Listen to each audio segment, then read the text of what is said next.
So we're going to give a couple more minutes for people to get into the room, and then we'll get started. So again, thank you for giving up a little bit of your time tonight.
Okay, it looks like our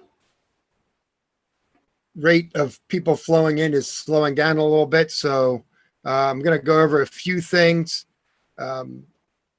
before we kind of get started with the presentation piece.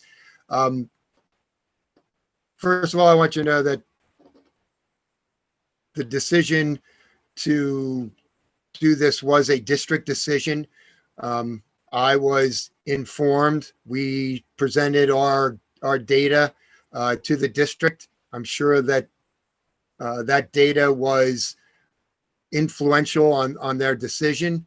I know that this has been causing a lot of stress in all kinds of ways for all kinds of people. So I'm glad that the district made a decision, and like it, don't like it, it is the safest, the best for students and staff. And I think Mr. Dormer said it well. He did not want to be the superintendent that had a staff member or student wind up in the hospital or, you know, passed away because of this situation. So to that, I do have to commend him. And that took a lot of stress for him to make that decision. A couple of things about tonight's webinar. You are not going to be able to speak live. If you would like to ask a question down, if you're on a Chromebook or a desktop, down at the bottom, if you run your cursor over the bottom, there should be a little thing that pops up that says Q&A. If you click on that Q&A, you will bring up the question and answer block, and you can type into that any questions that you have.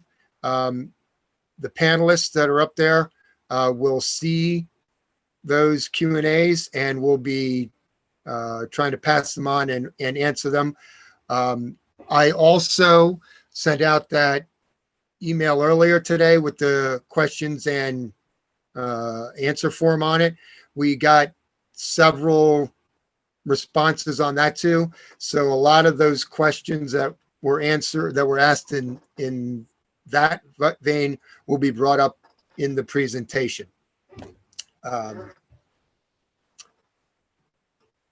So if you want something to say in those things in the Q&A, feel free to do that, and I will get to those questions after we do the presentation. So I'm just trying to check the number of participants. Looks like it's holding pretty steady.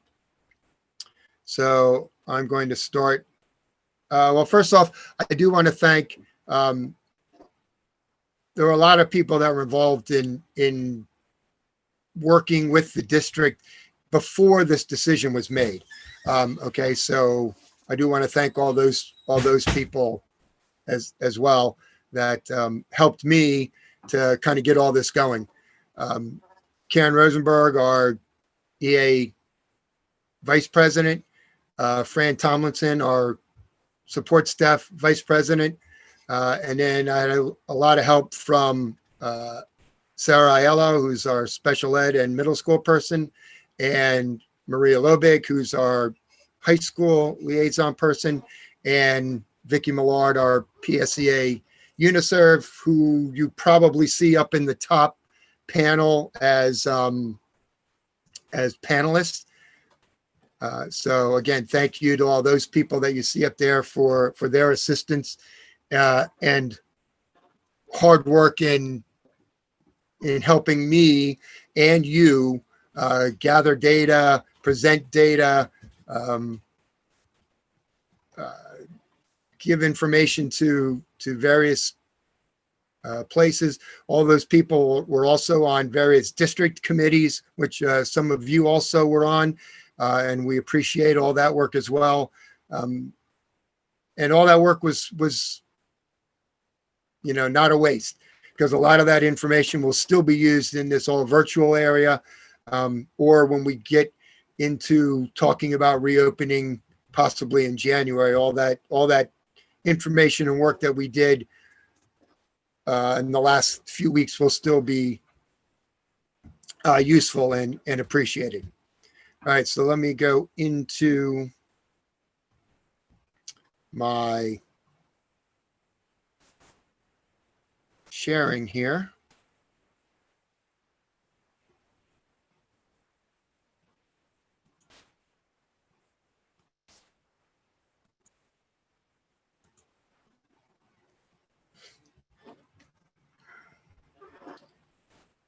Okay, so I kind of broke this down into a couple of different spots. First, and again, most of this information came from, well, not most of it, all of it came from two sources, either Mr. Dormer in his presentation or my conversations with him directly, or the questions that came from the question form that was sent out earlier today. So that's where all of this stuff is, all this information and questions are coming from. All right, so first off, there was a bunch of support staff questions and how things are going to work. So I'll start with some of those. The district has committed to use as many as support staff members as possible in whatever role they currently have. That being said, there may be some furloughs, and that's a big maybe. The district doesn't want to do that, and we are working hard. Both Fran and myself are working with the administration in how we can best use all of the people in the support staff. Again, since the buildings are going to be open, maintenance, custodians, probably fine. We don't know about how Renaissance and other places are going to work, so drivers are going to be okay. If other schools, if like our Renaissance or other schools aren't running, but we still have to bus our non-district kids to our special placements, rather than hire a taxi or something to drive those. We'll let our drivers do those driving. So they are committed to bring as many people in as they can. Their thought is most special ed paras will still work one-on-one with students in some way. And all of the paras who are non-special ed working with in classroom should also come into work. Some support staff people, especially secretaries, may have to come into the buildings sometimes. Not always, not all the time. And then again, it may be easier for you to do your work in the buildings. If you're a para trying to support students, it may be easier for you to do in the building. But some of you may be required to come into the buildings. We have to make sure that our people do our work and we're not doing other people's work for them. And we need to stress where our support staff needs to be doing their work. The cafeteria people, they're still planning on doing meals. How that's going to look, we don't know. Our people should be doing all of that work. Like I said, regular ed paras do a lot of work with small groups and helping in instruction. That should still be happening.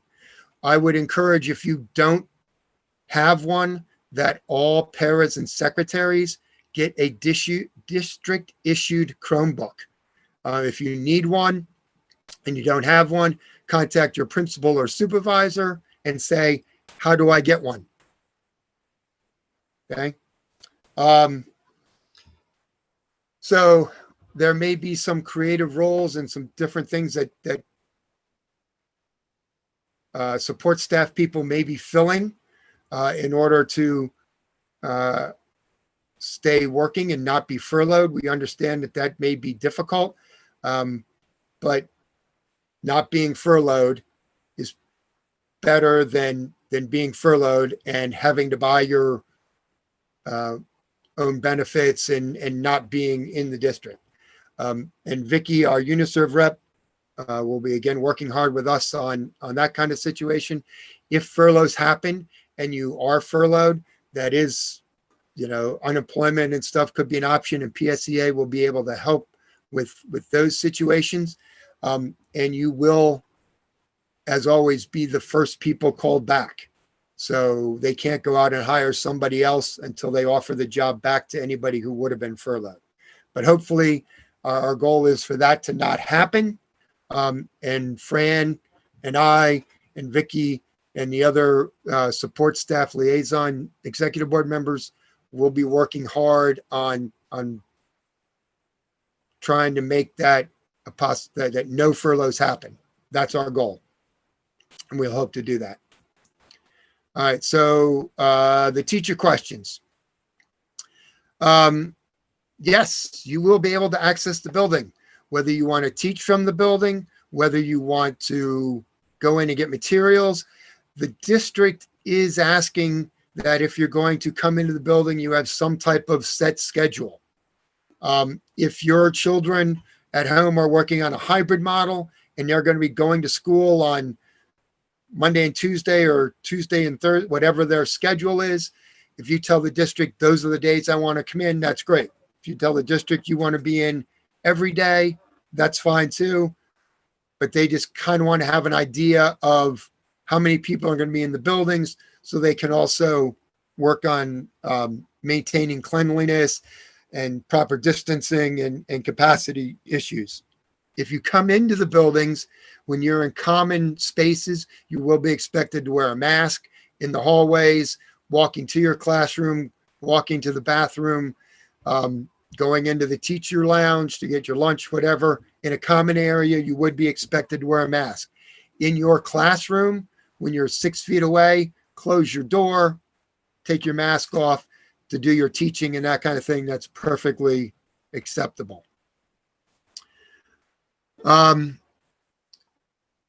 We will be doing live teaching. You will be delivering synchronous lessons. that is synchronous. And not everyone's schedule is going to be exactly the same. So if you need that kind of thing, you are going to be doing live lessons. Teaching schedules will vary by building and subject. Not every single building will be the same. We were just talking with some of the IT people.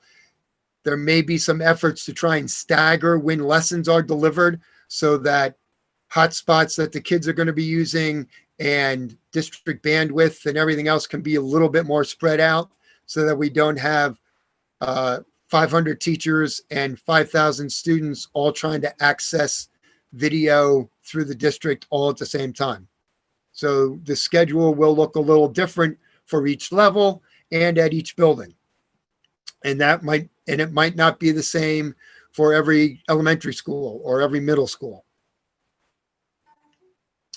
When you are scheduled to be live, you need to be live. I know that's going to create possibly some issues with childcare or your children's learning.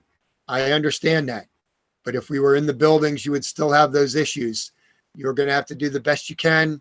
You are going to have to be live when you need to be live. But I would again encourage you to work with your grade partners, with your principal, with your other people who are teaching the same subject if you're in the high school level about how you can maybe make that work better for you. Plans for material distribution are still in the works.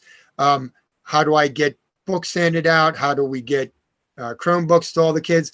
That was a big significant thing that Mr. Dormer pointed out today. With the number of Chromebooks that we've purchased through the district, we are expected to be able to get a full one-to-one in the district. So that means every student at every level will have access to technology.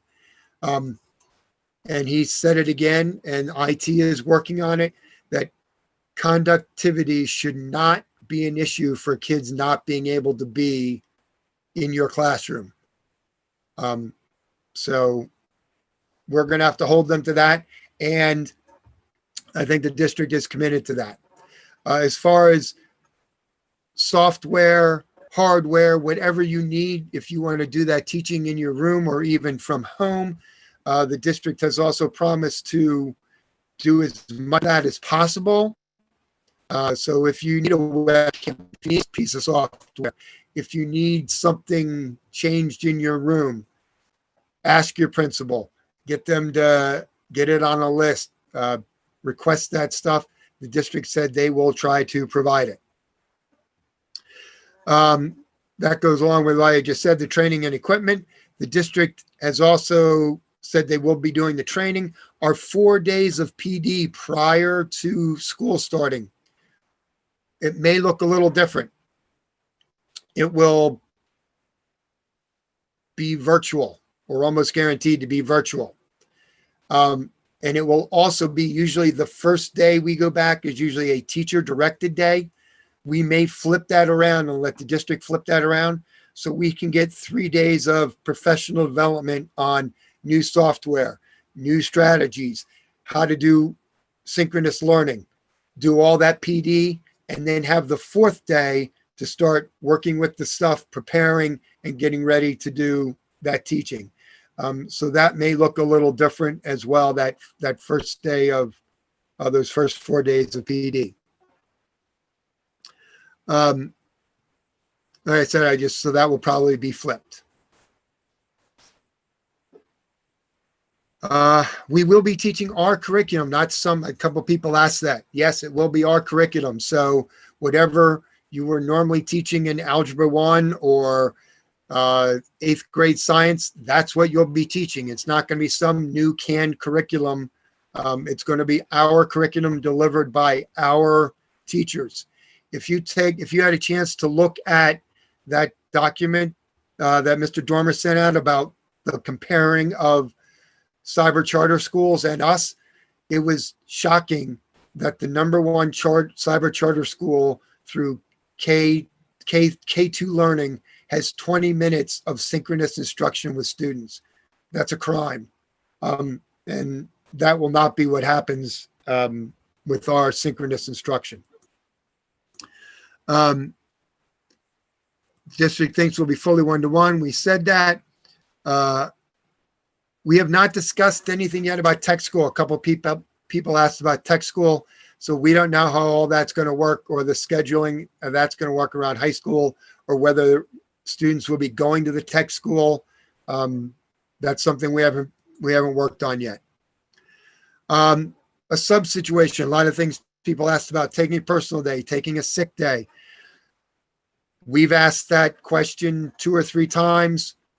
We haven't got that figured out yet, but we've got 5 weeks to work on that, and that question will continue to be one of the questions we talk about. We will be meeting every few days with the district. We have a group meeting with the district, all these questions that are being answered. And after every one of those meetings, we will provide answers that we have gotten, or updates to information that we have gotten. That form that I sent out, if you questions come up, please keep sending in the questions. We will get them answered, and Mr. Dormer said it, we will post or send out an FAQ sheet. And after every meeting we have with the district, we will send that out again and continue to keep giving that information out as whenever we get more information. Many of these decisions may also be at an individual school level. You know, like, when am I teaching Algebra 1? Or what's the exact schedule for the teachers? I know a couple buildings have already had meetings and have given out a tentative schedule. That's great. And hopefully that can all get finalized in the next few weeks. I know schools are starting to plan on what the school day looks like for teachers and staff, and it will be different at each level. Okay. But a lot of those things, like, how are we going to hand out textbooks?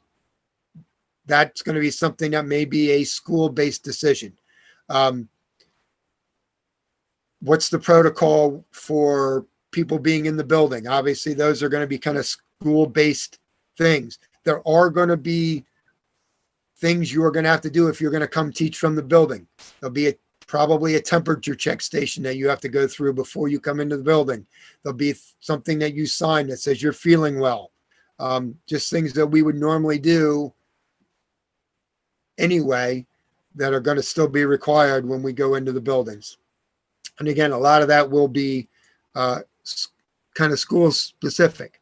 So again, please keep sending those questions and other things that you want to know. We will get you the answers before or as soon as we can.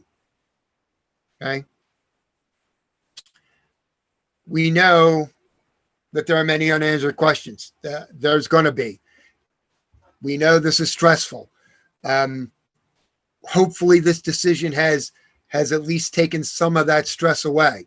Now that we know exactly the mode of instruction and what it's going to look like up until January. So hopefully that has taken away some of the stress. It makes us be able to focus and put all our efforts in delivering synchronous online instruction to all of our students in the best way we can. Okay, so that can now be our focus for the next 5 weeks as we get ready to open. So in that respect, that's good for us. So that pretty much answers the questions that came in before the meeting. I'm going to pull up the questions and answer section. Okay, so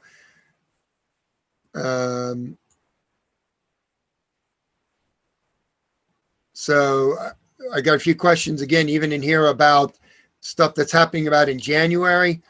I'm not going to talk about the reopening January. We need to focus on what's going on, getting ready for this virtual learning.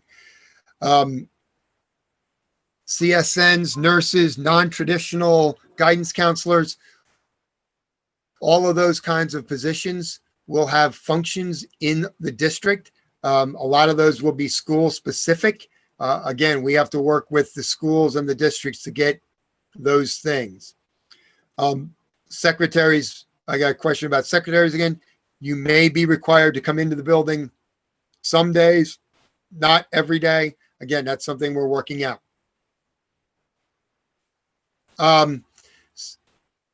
As far as will lessons be recorded to access later, that's something we haven't talked about. We are planning at least portions of the day to be synchronous learning. That means your student should be in front of you during the lesson. So that may be something you can do if you want to make it available to for your kids. That's something we're going to have to talk about with the district. What's the expectations around that as far as being able to make the lessons that you give synchronously accessible asynchronously. And like I said, we are trying to make it as synchronous as possible. So we'll get more answers on that when it comes. Also, if you have a couple of people have asked me very specific questions, like particular to them, I'm going to try and hold off on those, and I will get you a direct answer, like very, very job specific questions. So I will try and get back to those. If you are moving buildings, yes, we will. There'll have to be some way where you get connected with your new principal and the materials that you need. And hopefully you will be able to do that before the school year opens. So I know a lot of the buildings are being able to open now, and you will be able to do that.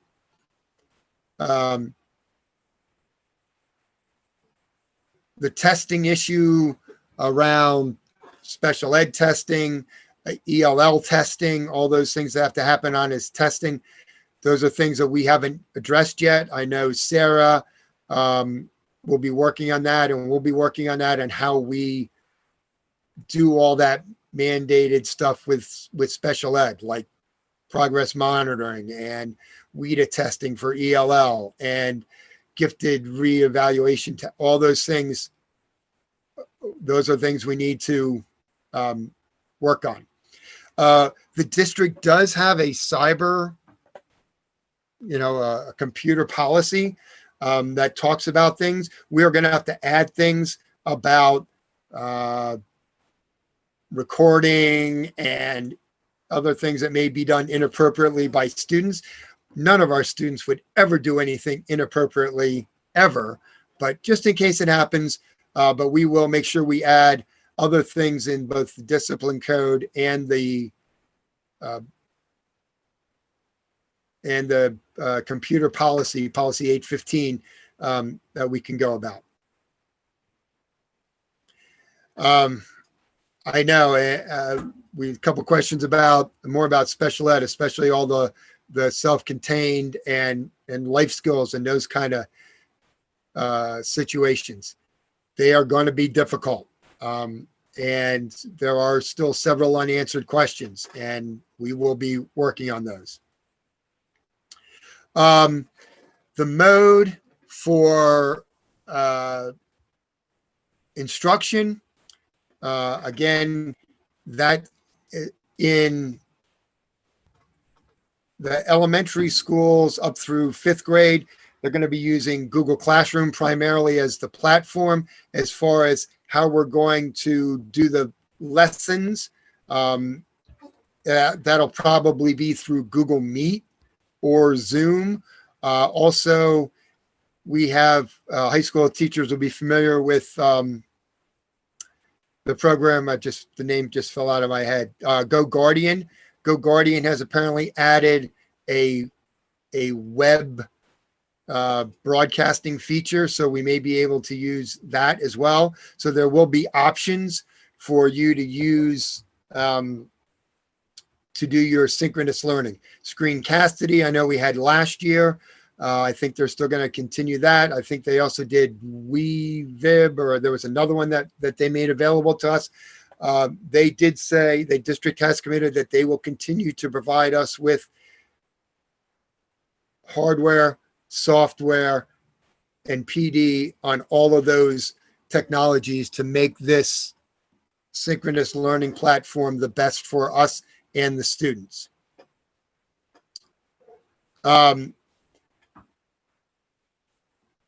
They talk again, more questions about agency staffings. I would say no, our people need to have any jobs before an agency person would, so that would happen. I'm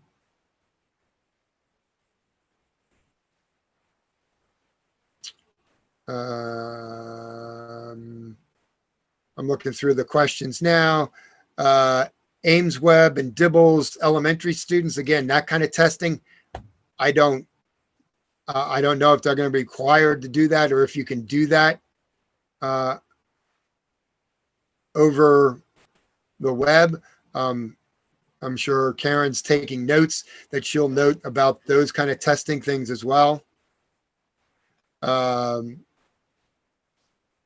So yeah, elementary will be using Google Meet. I have a quick question. Are these questions going to disappear when you hang up? No, we're going to keep them. So they shouldn't. No. I need them. Okay. Okay. I don't know what there's going to be for parents. I would hope that the district offers something so that the parents can have a little bit of training on what to expect with synchronous learning. We will definitely suggest that the district provide or make available for parents some training and some information on how they can help us with the synchronous learning as well, and what the expectations are.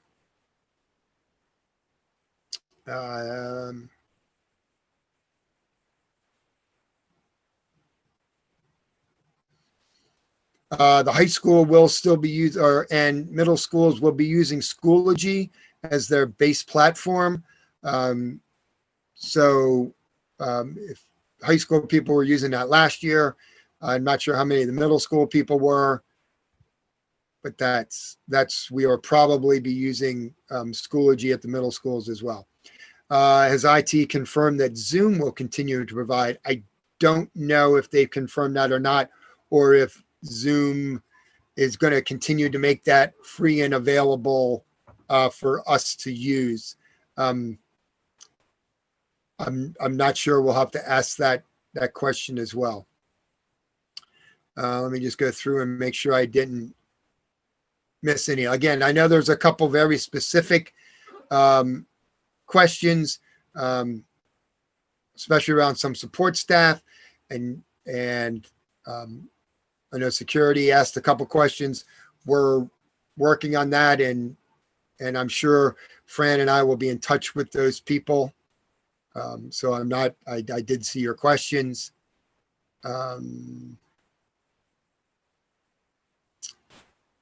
Okay, I'm not seeing.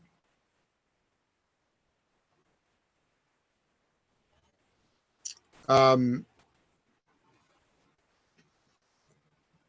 don't know what the WIN programs are going to look like. I don't know, or who's going to be doing the WIN. I mean, that might be something that some of our paras can help us with, is running those WIN groups and things like that. So I don't know what that's going to look like, what the WIN or the schedule is going to look like.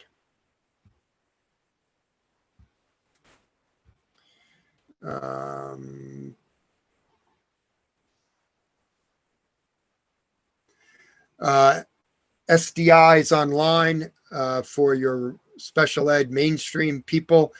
Yeah, trying to provide them with SDIs is still going to be something that we have to deal with. And we will make sure that we have some answers on what that looks like in an online platform.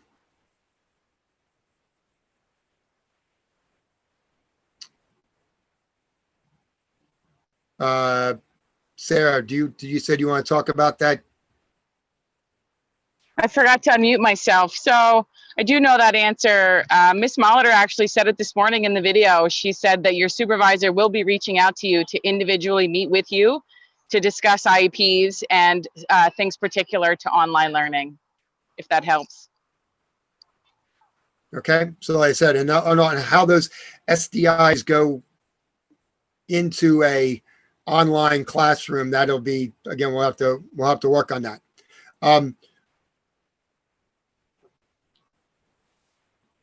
Again, I'm getting a couple more questions about furloughs. We are hoping there will be no furloughs. When those decisions will be made, we don't know. Fran and I, again, that our main goal is that no one will be furloughed. If that looks like it will happen, I hope not. We will make that try and go as we'll make those answers known as soon as possible.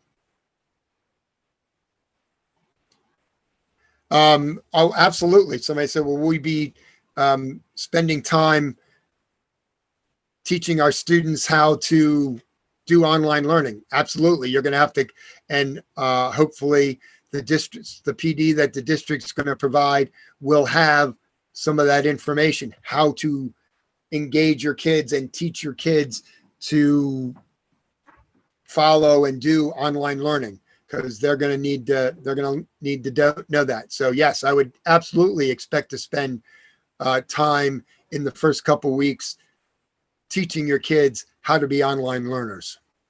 I don't know about SLOs for this year. That's a state requirement, or how that's going to change. I have had conversations with Mr. Dormer about evaluations. Believe me, he gets it. This is not going to look like a normal year, and things, it's going to be like we did last year. If you are doing the best job you can and you are providing the instruction as directed, you're going to be fine. If we get back to regular in-person in January, we'll see if that happens. We'll cross that bridge when it comes to it. But for right now, we don't know anything at all about what the SLO process is, because that's a state thing, or how evaluations are going to work either.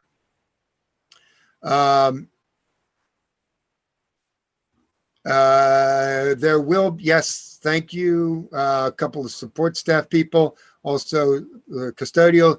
There will be extra cleaning products, UV lighting, that kind of stuff that the district is planning on using. So if you are coming into the buildings, there's going to be some type of system set up, some type of way that people know what rooms were used, so that those rooms can be disinfected every day. Some type of system. They do have all those things that have happened.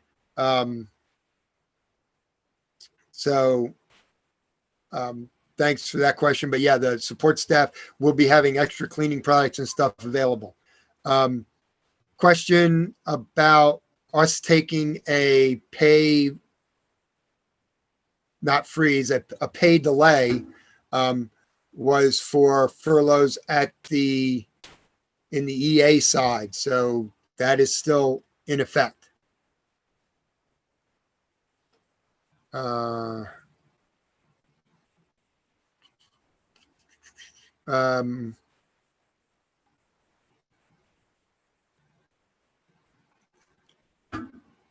Again, things about pacing and beginning of the year, that'll probably be a little more building specific. And when we get that kind of hammered out, I don't think they're quite there yet.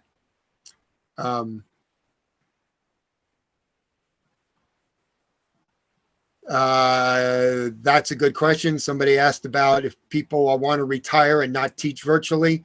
Will HR accept their retirements now? I would say if somebody's thinking about doing that, they should contact me and HR soon, so that we can get people in place for that. Can support staff attend professional developments? especially if you're going to be using the technology, I would 100% expect that support staff would be able to attend the professional developments. We're not opening in January. We'll cross that bridge in about October. They are planning to initiate a help desk of some type for both us and families. And that may be another place where some of our support staff may be able to be of assistance, not necessarily solving the technical issues, but gathering them and making sure they get to the right people.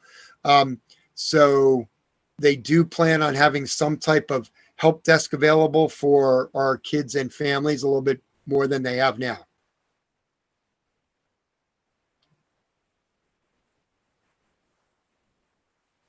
Yes, we will be required to have live lessons as teachers. Yes.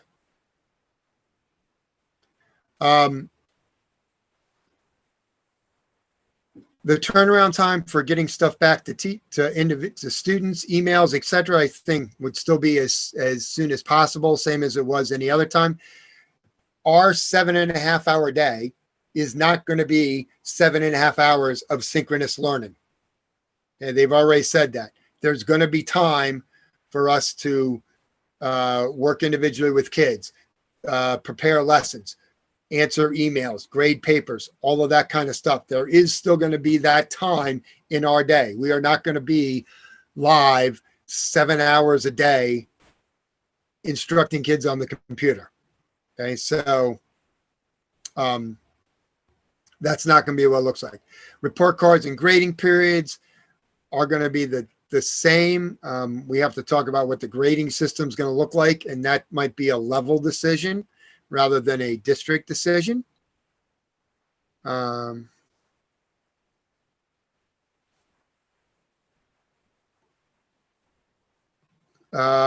plan said that some classes would be asynchronous. So synchronous means live. Asynchronous means they would be recorded and available offline or at a different time. So how all that's going to work, there may be some mix of both. And it may be some special areas that do it that way. It may be some of the pull-out programs that are done that way. So a lot of those things are yet to be decided, but there may also be some asynchronous learning that is going to take place.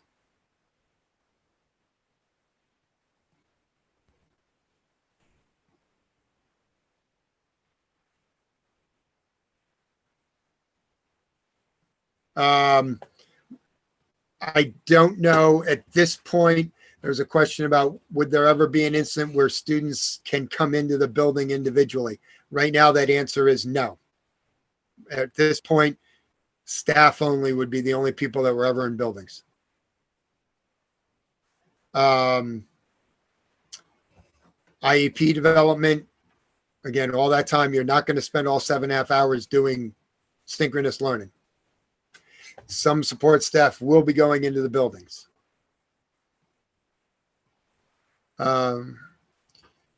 Right now, we don't know if you have to record your lessons. You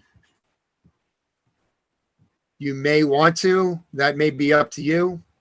That's, again, something that hasn't been stressed yet and we haven't worked out. Will be lesson plans. I don't know what the lesson plan requirements are going to be. Again, that may be more of a building decision, but again, with the amount of change that's going on, that may be something you want to do. Marie, you want to jump in on that one? Yeah, sorry. The curriculum committees are trying to create like this generic lesson plan that everyone should be using, and they could be checked at any time. So for the high school, everyone's all using the same format, and the elementary and the middle school. And while that may be what they're planning, I know that our position has and will remain that they can make a suggestion, but they cannot mandate how you plan. Sorry, curriculum committee. It's all good, Lee. That's what they said. I do, yes. Right now, the high school is still planning to do block semesters. So you would only be meeting your first semester blocks classes this virtual time, and it would change for the second semester.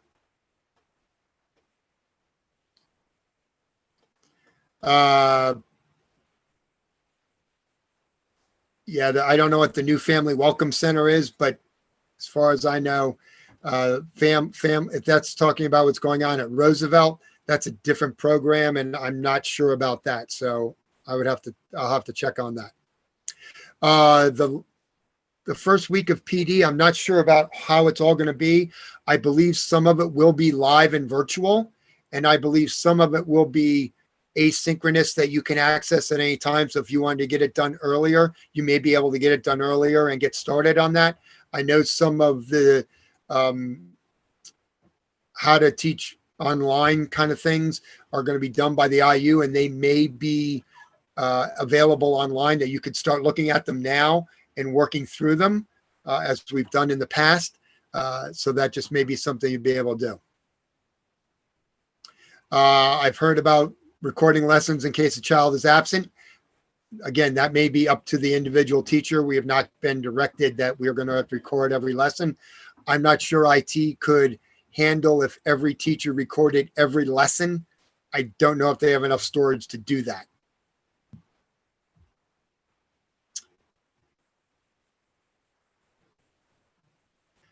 Moving your personal items back, I would not do that at this point because we don't know what it's going to look like if we come back in January.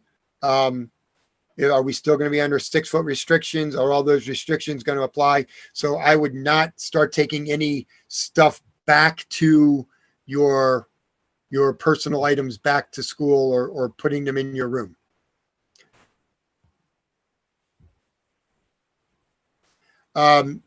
Yes, the high school courses are still going to be done the same way. So that schedule hasn't changed.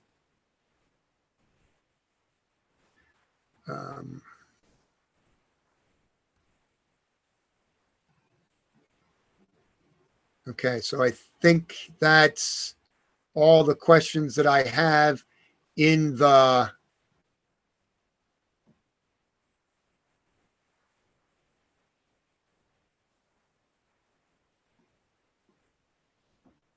question queue. Again, I'm going to go back and look at that Google form. You can please keep asking those questions there. I have a meeting tomorrow with Mr. Dormer to set up our next meeting to start answering these questions that we've been getting, which we will hopefully do this week and be able to start passing out that information. So I thank you for giving up a little bit of your evening. I know things kind of came about quickly and in a hurry, but we wanted to get this information to you as soon as we could so that we could start getting you answers to as many of these questions that we can. So again, thank you. That's all I have. And again, thank you and have a nice evening. And again, just use that form and answer or ask those